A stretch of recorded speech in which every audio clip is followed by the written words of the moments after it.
Hello everyone. Kwivideo namhlanje nje ngiphathele i-list. Interesting le list because mothula uku-analyzer uzobona ukuthi Bitcoin libaluleke kangakanani. Asiqalene ke. Number 1 sino Satoshi. If you watched my last video uyazi ukuthi ubani uSatoshi. Uyena umuntu walenza iBitcoin but akaziwa anonymous, asazi noma i-team noma umuntu onobuso yena. So that's number 1. Number 2, inkampani ebizwa ngeCoinbase. Coinbase le inkampani i-Bitcoin exchange. Mofuna ukuthenga ama-Bitcoin udlula kwinkampani efana njengoCoinbase. Iyona number 2 ephethe ama-Bitcoin. Number 3, uBlackRock. uBlackRock interesting njengoba ngumbona la because inkampani le eholda ama-shares to almost wonke ama-companies ala emhlabeni. From Google, technology, oil, medically banama-shares, biggest holders uBlackRock.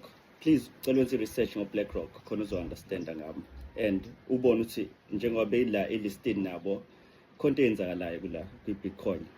Next, uBinance. uBinance nayo uyafana njengoCoinbase, number 4.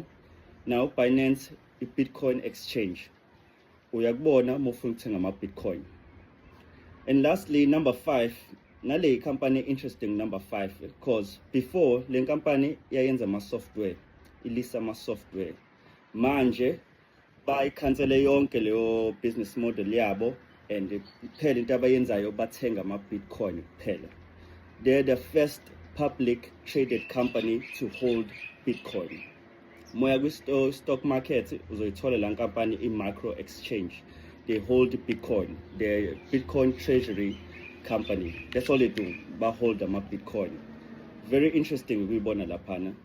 I hope le list ungayijulela, but I want you to know that after some few months le list izoshintsha. Soon uzobe usubona i-US government the highest holder, usubona i-Russia, ubona some huge banks. And please ungaphuthela, make sure now ukuthi uyathola uPC we-Bitcoin ubekele ingane zakho zizokubonga one day. Ube ne-weekend enhle.